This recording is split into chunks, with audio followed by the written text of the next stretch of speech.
모세는 1장부터 3장까지 광야의 삶을 회고합니다. 광야에서 이스라엘 백성은 매우 충동적으로 하나님께 반응했습니다. 길이 어려우면 불평하고, 마실 것이 없고 그리고 먹을 것이 부족하면 하나님 앞에 원망을 했습니다. 결국 하나님이 우리를 미워하셔서 광야에서 죽게 하시는구나 라고 이렇게 외쳤습니다. 하나님의 선하심을 믿지 못한 것입니다. 쉽게 말해서 정말 죽다 살아난 자녀가 나중에 성장해서 부모에게 왜 나를 낳아서 이렇게 고생시킵니까? 차라리 나치를 맡던지 아니면 죽게 내버려 두던지 하지요 라고 말하는 것과 같습니다. 1장부터 3장은 그런 하나님에 대한 관점, 즉 선하신 하나님을 신뢰하지 못하는 이스라엘 백성의 그 관점을 교정하고 있습니다. 하나님의 선하심을 말씀하고 있는 것입니다. 그리고 광야는 그런 의미에서 하나님의 백성이 하나님에게 무엇을 드린 장소가 아니었다. 광야는 늘 하나님이 너희에게 베푸는 장소였다라는 걸 말하는 게 바로 중요한 내용이었습니다. 우리도 그렇죠.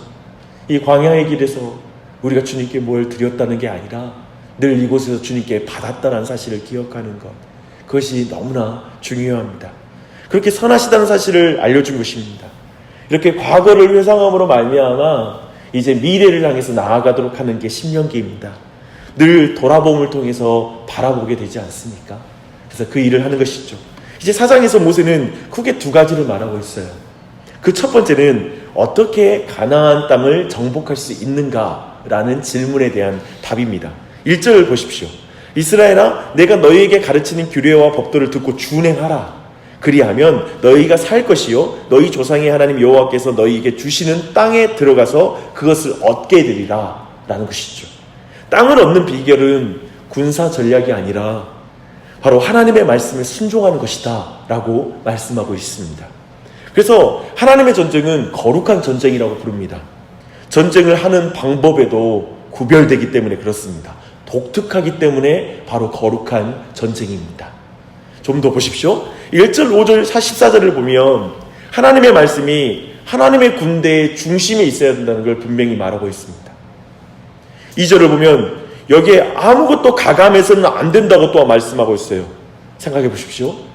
말씀을 전하고 있는 모세도 하나님의 말씀에 가감하고 있지 않습니다. 그리고 듣는 자도 하나님의 말씀을 가감하여 들어서는 안 된다고 말하고 있습니다. 부분적인 순종이 아니라 완전한 순종을 요구하고 있는 것입니다. 말씀이 중심이 될 때 이제 하나님의 군대는 무슨 일이 벌어지냐면 하나로 묶이는 역사가 나타나요.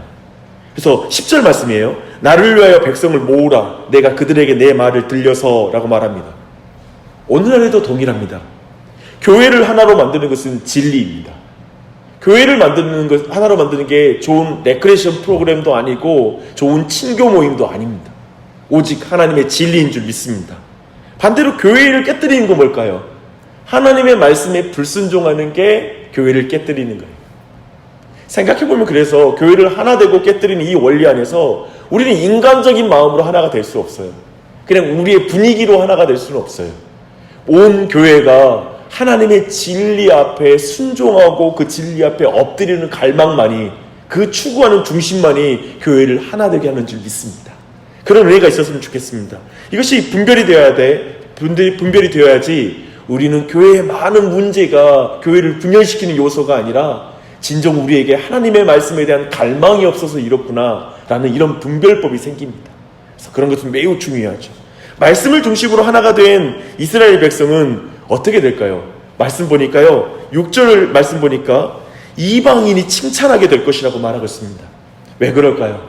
8절을 보니까요, 오늘 내가 너희에게 선포한 이 율법과 같이 그 규례와 법도가 공의로운 큰 나라가 어디 있느냐라고 말하고 있습니다. 이방인들이 말씀 앞에 충성되어 하나 된 이스라엘 백성을 칭찬하는 이유는 뭐냐면 너무나 공의로운 나라이기 때문에 그렇습니다. 하나님의 나라는 왕이라 할지라도 약한 자의 논밭을 빼앗을 수 없는 나라이거든요. 즉 가진 자, 강한 자를 위해서 모든 나라, 제국의 역사와 지금까지도 다 강한 자와 법을 만드는 자들의 이익을 대변하는 게 법이었습니다. 그런데 오직 하나님의 법은 하나님을 위한 것이거든요. 그래서 이처럼 공의로운 법은 역사상 존재하지 않는 것이죠. 참으로 역사상 그런 나라는 없었다라고 성경은 말하고 있습니다. 그래서 말씀에 충성되어서 하나가 되어 율법을 지킬 때 그 나라는 가장 공의로운 나라가 되는 것이죠. 그렇게 되면 이방 사람들이 그 나라를 칭찬할 것이라고 말하고 있습니다. 그래서 9절부터 14절은 하나님의 말씀을 배우고 행하고 가르치라고 말하고 있습니다. 지난 주일에 수문앞 광장에서의 사경회, 에스라 사경회가 바로 그런 자리였습니다.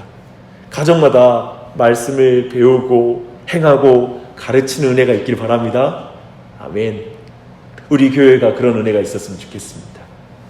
이제 사장에서 모세가 두 번째 말씀하는 게 있습니다. 뭐냐면 가나안에서 어떻게 살아야 하는가라는 게 두 번째 사장에서의 질문입니다. 이것은 우상을 숭배하지 않는 것으로 요약됩니다. 마치 에덴 동산에서 선악을 알게 하는 나무의 열매를 주시면서 먹으면 반드시 죽으리라고 말한 것처럼 동일한 내용을 반복해요. 너희가 가나안 땅에 들어가서 우상을 따르면 너희는 그 땅에서 정말 그 땅에서 하나님이 주신 선물들을 못 누릴 뿐만 아니라 그 땅이 다른 사람에게 빼앗길 것이라고 이렇게 경고하고 있습니다. 창세기와 동일한 명령이죠. 그렇다면 이 말씀에 대한 보증이 뭘까요? 하나님이 이 말씀 주잖아. 너 그 땅에 가면 순종하면 그 땅을 빼앗기지 않고 모든 걸 누릴 거야. 하지만 순종하지 않으면 저주가 있어. 라는 이 말씀은 아마도 이 말씀에 대한 확실한 보증은 창세기부터의 역사일 것입니다. 보십시오. 32절부터 43절의 내용을 한 절에 요약하면 32절이에요. 내가 있기 전 하나님이 사람을 세상에서 창조하신 날부터 지금까지 지나간 날을 상고하여 보라. 하늘 이 끝에서 저 끝까지 이런 큰일이 있었느냐. 37절입니다. 여호와께서 내 조상을 사랑하신 고로 그 후손이 너를 택하시고 큰 권능으로 친히 인도하여 애굽에서 나오게 하시며. 모세는 창조 때부터 출애굽 등 그 이스라엘 역사를 통해서 하나님이 너희를 지금까지 사랑해 왔다. 이게 바로 증거이다. 이 사랑을 떠나면 너희들은 그 땅에서 쫓겨나지만 이렇게 신실하게 사랑한 그 하나님의 은혜 앞에 서면 그 땅에서 너희들이 장구할 것이다 라고 말하고 있는 것입니다. 이것을 생각하며 율법을 지키라고 지금 말하는 거예요. 그 역사의 사랑을 들려주면서. 그냥 율법을 지키는 것은 사랑 없는 종교가 됩니다. 율법주의가 됩니다. 그러나 받은 사랑을 기억하며 율법을 지키는 것은 바로 복음의 원리가 적용된 율법 지킴입니다. 그걸 원하는 거예요. 하나님은 역사를 바라라고 말하는 건 그냥 율법 지키는 게 아니에요. 사랑으로 율법을 지키는 것입니다. 이렇게 하고 5장의 십계명 말씀으로 들어가는 거예요. 이렇게 하나님의 구원의 사랑을 기억하게 하며 십계명을 전하는 것이 출애굽기 20장에서 처음 십계명을 주실 때와 동일한 구조예요. 출애굽기의 십계명 시작이 어떻게 시작되죠? 이렇게 시작되거든요. 나는 너를 애굽 땅 종되었던 집에서 인도하여 낸 내 하나님 여호와니라 라고 시작되거든요. 이 말은 곧 뭡니까? 구원의 사랑을 받은 자에게 주어진 것이 바로 십계명이다 라는 뜻입니다. 십계명으로 너희들이 구원을 얻을 수 있는 게 아니라 십계명은 구원받은 자가 지키는 것이다 라는 의미입니다. 십계명은 무엇입니까? 율법의 요약입니다. 십계명의 구조는 두 가지입니다. 하나님 사랑과 이웃 사랑입니다. 하나님 사랑과 이웃 사랑의 시작은 어디에서 시작된 것입니까? 삼위일체 하나님 그분이십니다. 우리는 삼위일체 하나님 뭐라고 부르죠? 하나님은 사랑이시니라 라고 부릅니다. 그래서 삼위일체 하나님은 서로 사랑하는 분이셨고요. 그리고 인간을 창조하고 그 사랑을 우리에게 나누어 주신 분이십니다. 그래서 십계명을 한마디로 사랑이신 하나님을 닮아가는 게 바로 십계명입니다. 그래서 하나님을 닮아라. 사랑이신 하나님을 닮아라 라는 게 십계명의 요약입니다. 그래서 십계명은 거룩해요. 즉 하나님이 거룩하시거든요. 그래서 다른 신은 없다라고 말합니다. 1계명이죠. 또한 하나님은 충성되십니다. 그래서 우상은 없습니다. 오직 유일하신 하나님만을 섬길 뿐입니다. 하나님은 친절하십니다. 그래서 하나님의 이름으로 다른 사람을 저주하는 것은 타당치 않습니다. 함부로 그 이름을 가지고 다른 사람을 저주할 수 없습니다. 그리고 하나님은 사랑이 많으십니다. 그래서 다른 사람이 안식일에 일하도록 강요하거나 학대할 수가 없습니다. 그리고 하나님은 보호하시는 분이십니다. 그래서 아버지와 어머니를 존중해야 됩니다. 하나님은 관대하십니다. 그래서 도둑질하지 말고 탐내서는 안 됩니다. 하나님은 신실하십니다. 그래서 간음해서는 안 됩니다. 하나님은 참되십니다. 그래서 우리는 거짓 증거를 해서는 안 됩니다. 이게 바로 십계명입니다. 그래서 하나님을 닮는 거예요. 십계명은. 주 안에 사랑하는 여러분, 사실 십계명은 사실 우리의 죄를 드러내는 기능이 있습니다. 그러나 그런 의미에서 십계명에 대한 우리의 가장 우선된 반응은 회개일 수 있습니다. 그래서 종교개혁가들이 십계명을 읽을 때마다 회중들이 주여 우리를 긍휼히 여기소서라고 기도하게 했습니다. 십계명은 우리에게 지킬 힘을 주는 것은 아닙니다. 다만 우리에게 십계명은 하나님의 성품을 계속 알려줘요. 그리고 너는 이 성품을 닮아가야 돼 라는 걸 끊임없이 가르쳐주는 게 십계명입니다. 하나님은 사랑이시여, 하나님을 사랑하고 이웃을 사랑해라 라는 걸 계속 가르쳐주는 게 바로 십계명입니다. 이스라엘은 하나님의 주신 땅에서 이 하나님을 닮은 자로 서는 게 사명이에요. 그게 정체성이에요. 그래서 하나님 우리를 구원하셨죠. 우리 교회를 세우신 목적, 그리고 우리를 믿는 사람으로 부르신 목적은 뭐냐면 사랑이신 이 하나님을 닮아가기 위해서 십계명을 지킴으로 더욱 닮아갈 수 있도록 우리를 인도해 주시는 것입니다. 그래서 자연스럽게 이제 우리는 6장의 내용을 이해할 수 있습니다. 6장 가득 채운 신명기의 핵심적인 마음을 느껴볼 수 있도록 제가 말씀을 여러 가지 뽑아봤어요. 2절 3절입니다. 곧 너와 내 아들과 내 손자로 평생에 내 하나님 여호와를 경외하며 내가 너에게 명한 그 모든 규례와 명령을 지키게 하기 위한 것이며 또 내 나를 장국케 하기 위한 것이라. 이스라엘아 듣고 삼가 그것을 행하라. 그리하면 내가 복을 얻고 내 열조의 하나님 여호와께서 내게 허락하신 것 같이 적과 끓이 흐르는 땅에서 너의 수요가 심히 번성하리라. 18절 19절 여호와의 보기에 정직하고 선량한 일을 행하라. 그리하면 내가 복을 얻고 여호와께서 내 열조에게 맹세하사 내 대적을 몰수히 내 앞에서 쫓아내리라 하신 아름다운 땅에 들어가서 얻으리니 여호와의 말씀과 같으니라. 24절 여호와께서 우리에게 이 모든 규례를 지키라 명하셨으니 이는 우리로 우리 하나님 여호와를 경외하여 항상 복을 누리게 하기 위하시며 또 여호와께서 우리로 오늘날과 같이 생활하게 하려 하심이라. 25절 우리가 그 명하신 대로 이 모든 명령을 우리 하나님 여호와 앞에서 삼가 지키면 그것이 곧 우리의 의로움이니라 할지니라.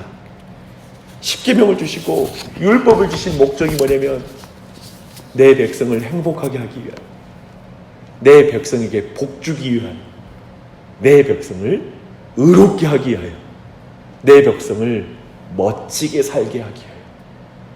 이게 하나님의 법을 주신 목적이에요.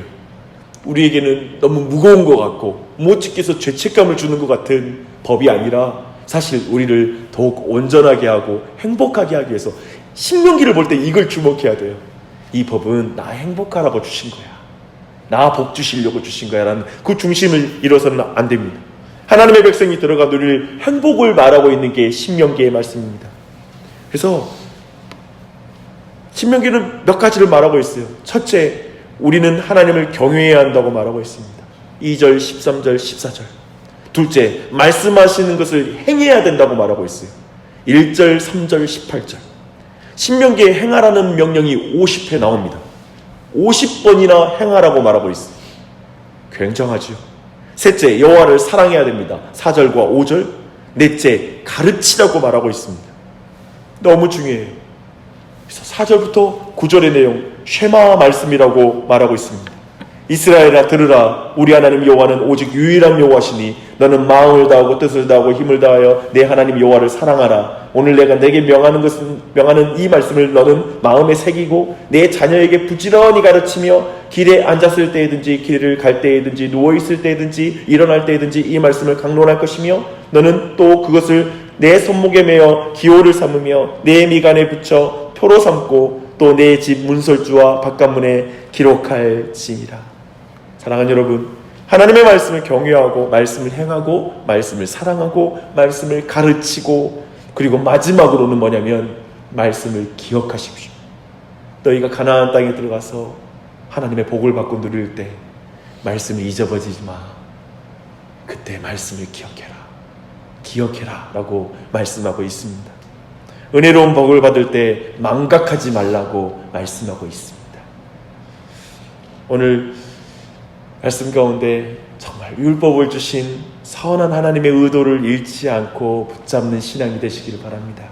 기도하실 때 하나님의 말씀이 우리 삶의 중심이 되게 해달라고 기도하고, 하나님을 경외하고 말씀을 행하고 말씀을 사랑하며 그 말씀을 부지런히 가르치는 우리 가정이 되도록, 교회가 되도록 함께 기도했으면 좋겠습니다. 기도하시겠습니다.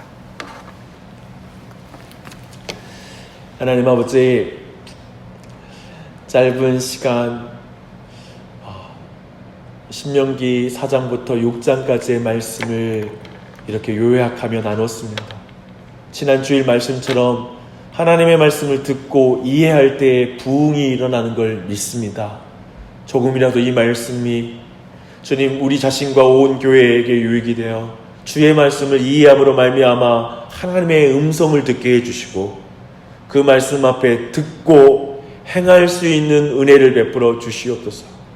행하라고 주님이 말씀하시는데 듣기만 하고 행하지 못하면 교만해지고, 그리고 그것으로 더 사랑이 없어지는 줄 믿습니다.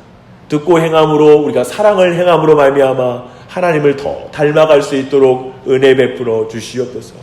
오직 주의 말씀을 배움이, 주의 말씀을 우리의 중심의 삶이 오직 사랑이신 하나님을 닮음으로 말미암아 온 땅 가운데, 이웃 가운데 사랑이신 하나님을 드러내는 것이 우리의 사명인 줄 믿습니다.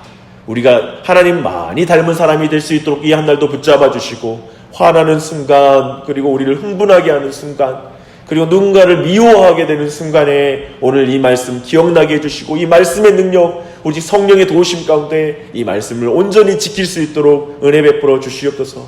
미워하는 사람 없게 해주시고, 원망하는 사람 없게 해주시고, 그리고 마음에 다친 마음 없도록 은혜 베풀어 주셔서 저희가 이웃과 그리고 하나님을 더욱 사랑할 수 있도록 은혜 베풀어 주시옵소서.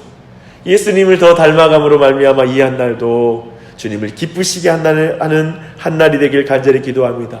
특별히 우리 교회 다음 세대를 기억해 주시고, 우리가 부모된 자로서 끝까지 자녀들에게 부지런히 말씀을 가르치는 자가 되게 도와주시고, 그리고 그 말씀을 순종하는 사람으로 먼저 본을 보일 수 있도록 은혜 베풀어 주시옵소서. 특별히 교회가 공간 확장을 놓고 기도하고 있습니다. 어제는 공간을 계약하였는데 이제 그 모든 자리를 채우고 공사하는 과정을 인도해 주시되, 그 자리를 우리가 확장한 이유가 주의 말씀을 부지런히 가르치고 더 잘 가르치고 더 우리 자녀들에게 하나님의 말씀을 증거하기 위해서 우리가 그 공간을 확장합니다. 주님은 우리의 모든 것을 아십니다. 주님께서 그 모든 과정을 통해 역사하시고 하나님의 말씀이 더욱 이 교회에 흥왕할 수 있도록 은혜 베풀어 주시옵소서.